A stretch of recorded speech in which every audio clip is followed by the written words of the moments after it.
This video is to provide for you an introduction to the Westchester County Coordinated Entry Program. The original presentation was delivered on Wednesday, November 8th, 2017, but we have updated the information to be current as of January 31st, 2018.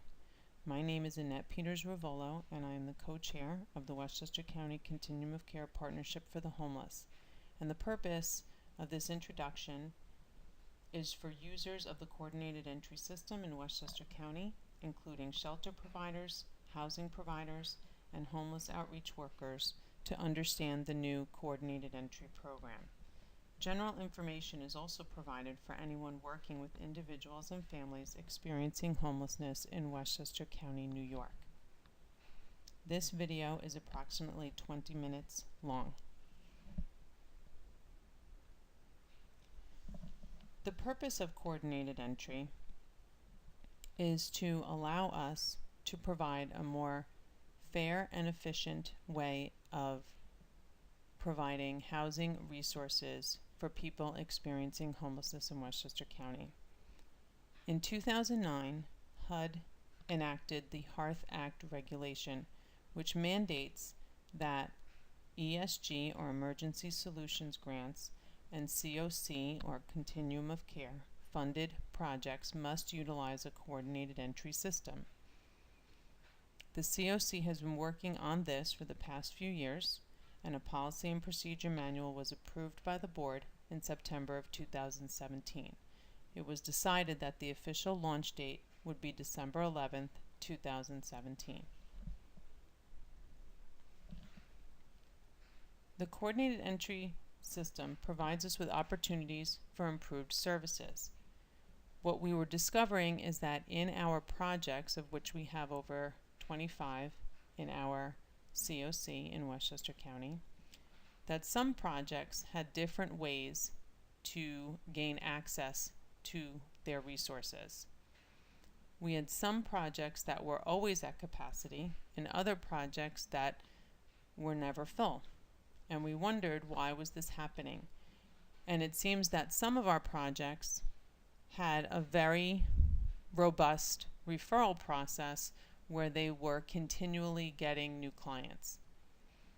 Others were not and did not have a system set up, and so it seemed to be a different kind of application process for a lot of the different projects, and it seemed to make sense to have one coordinated process for all people experiencing homelessness in Westchester County, so that we could better match customers with resources and know where our vacancies are and how to match people more efficiently and effectively and increase the fairness in the process and make it a consistent process for all. This will also help us improve our data and our data quality in terms of our Homelessness Management Information System, or HMIS, which you will hear me refer to over and over again, which is our database system where we track homeless individuals and families. The process is also customer-centered in that it creates easier access for individuals to get into the system. It provides them with a standardized, progressive forms and process, and can lead to increased housing stabilization. There are 4 key elements to coordinated entry. They are access, assessment, prioritization, and referral, and we're going to review each of those in turn. So access. We've developed various access points throughout the county. Anyone going to any of the DSS district offices will be referred somewhere where they can be assessed for coordinated entry. Also, all emergency shelters, drop-in shelters, and homeless street outreach workers can assist someone in entering into the coordinated entry system. Assessment. Every coordinated entry system must have an assessment that's universally used. Ours is called the Homeless Assessment Tool, which is formerly known as the VI SPDAT or the Family SPDAT. And we now call it the HAT for ease of use and understanding by everybody. This tool produces a score. The tool was designed to determine the likelihood of survival of someone living on the street. This score, along with the number of months homeless, will be used to prioritize the customer on a list. The HAT score must be recorded in HMIS for it to be able to be useful and used in our formula for prioritization. To assist with assessment in this assessment process, we've developed the name for a position called the Coordinated Entry Assessor. That can be someone at the emergency shelter, the drop-in, or it could be an outreach worker. These are the staff people that will enter customers into HMIS, including adding them into the Coordinated Entry project. This is necessary in order to be considered for COC-funded housing, which means that the emergency shelters, the drop-ins, and outreach worker agencies already use HMIS, and when they work with someone, they enter them into their own project. Now, they also have to enter them into the Coordinated Entry project in HMIS so that we are able to identify who is in the system for coordinated entry and in most need of help. The Coordinated Entry Assessor's responsibilities include, but are not limited to, being the initial and primary contact for the customer, and when they meet with the customer, they would complete the HMIS release of information giving us permission to enter their information into the HMIS, and providing an information sheet to the customer, which we will review in a little while. They will complete the HMIS data elements for their own project and also copy that information in the system to the Coordinated Entry project. They will complete a HAT with the individual, and they will gather any chronic homelessness assessments and information. They're also asked to collect and upload any available documents that make sense to have in HMIS. What we've asked people to do is to think about what information would someone need to know in order to match them with an appropriate housing resource. Within our COC, we have projects that are specifically for young adults, specifically for people experiencing domestic violence, for people with disabilities, and for veterans. Any documentation that can help us make a positive and effective first referral should be in the system. And HMIS has a function that all documentation can be uploaded as a PDF file to the client's chart. They also will provide the customer with a receipt explaining to them that they have been enrolled in the Coordinated Entry project in HMIS. That receipt should also be uploaded to HMIS so that there is a record in the system that the client has been informed that they have been enrolled. The Coordinated Entry Assessor will also be responsible to notify the client of any eligibility or referral decisions, meaning that when the client has been referred to a housing provider, most likely the Coordinated Entry Assessor will be the person to inform them. They are also responsible to help link the customer to the provider agency if the housing provider is unable to connect with the customer. They are also expected to participate in case conferences and respond to requests by the Coordinated Entry Administrator, particularly for customers who have extraordinary needs or special circumstances that need to be taken into account when referring them for housing. This is what the information sheet looks like. We have this available in English and in Spanish, and at the bottom of the form it refers you to the tinyurl.com CES policy webpage, where you can access this PowerPoint, other PowerPoints, and any other materials related to coordinated entry. What this does is provides information in a general format for the public and for providers to explain what coordinated entry is and how someone gets enrolled and where the access points are. This is the coordinated entry enrollment receipt. This should be given to the client and also uploaded to HMIS when the client is enrolled, so that they understand that they've been enrolled, they have their client ID number, and the information of the person who entered them.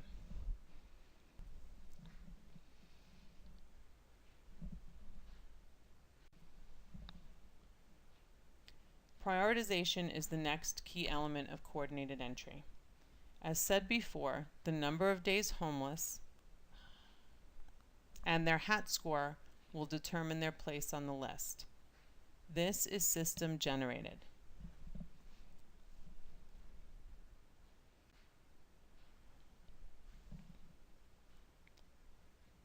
The last key element of coordinated entry is referral.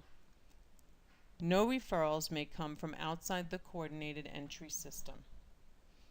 Customers will be referred to permanent supportive housing, rapid rehousing, transitional housing, or homelessness prevention projects by the coordinated entry administrator.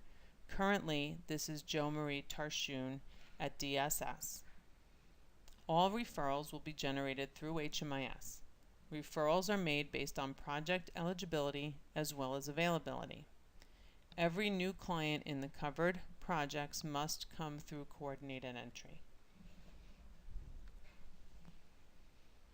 So what Jo Marie's responsibility is to review the prioritization list on a daily basis and looking at the vacancies in the system, matching the available resources to the eligible customers on the prioritization list in order of need and eligibility.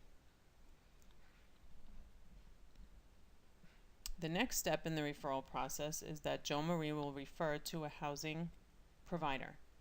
The housing case manager at the housing provider agency will make contact with the customer, gather any outstanding necessary documents that they need to enroll them into their project, and facilitate the physical move of the customer to transition into their housing project.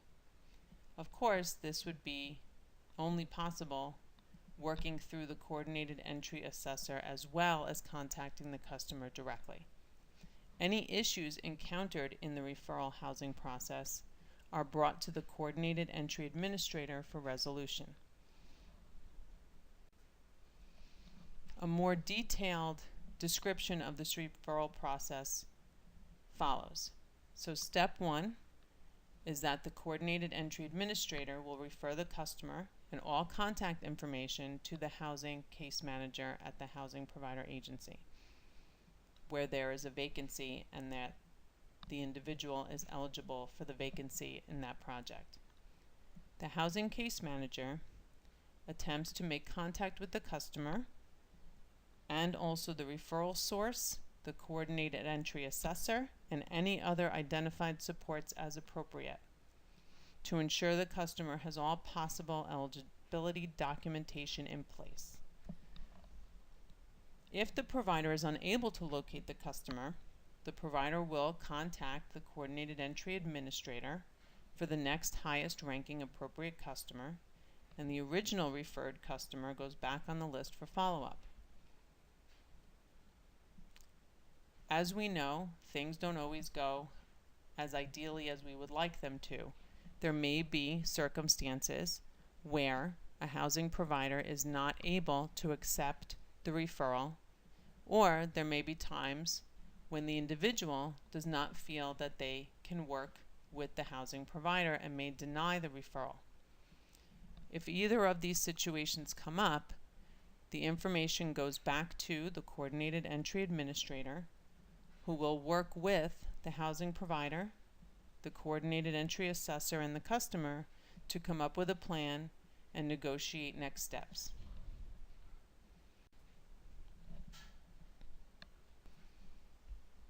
If the referral is accepted, the provider schedules an appointment with the customer for their intake and application process. The housing case manager enters them into HMIS with a project entry date. The next step is the provider works with the customer to obtain any outstanding information, and they begin to locate suitable housing and arrange for the move-in. The provider records the move-in date in HMIS and contacts the coordinated entry administrator of the move-in date. The coordinated entry administrator exits the customer from coordinated entry in HMIS. This flowchart was created to describe the process that we just reviewed. This flowchart is also accessible on our CES policy tiny URL.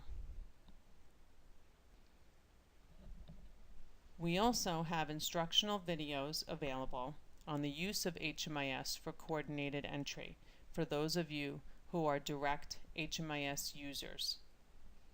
You can click on these links or cut and paste them into your browser, but please make sure that you are using Chrome or Firefox, as they will not work in Internet Explorer.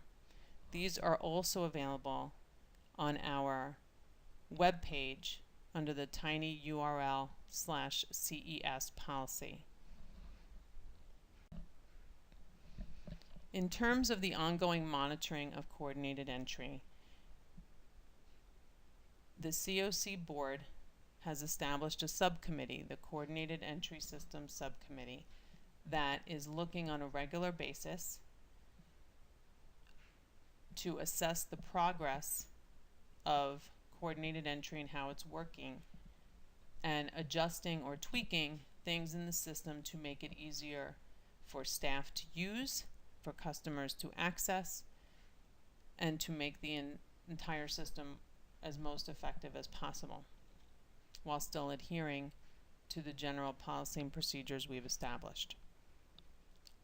The COC board gets regular updates and monthly progress from the subcommittee in terms of how many individuals are in the system and how many have been housed on a regular basis.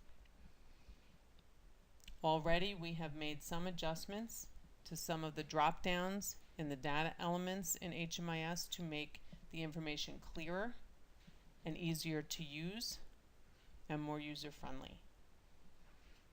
We also will be establishing instructions on how shelter directors can review their own information in HMIS to know if clients have been enrolled in a timely fashion into coordinated entry and if any information is missing.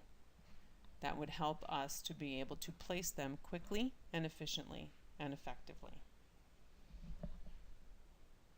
This ongoing monitoring will continue and has to be done every single year for as long as we have coordinated entry. This final slide includes contact information for staff at DSS and also at the COC if you have any further questions or need further information. And again, all of the materials can be found at tinyurl.com/CES policy. Thank you.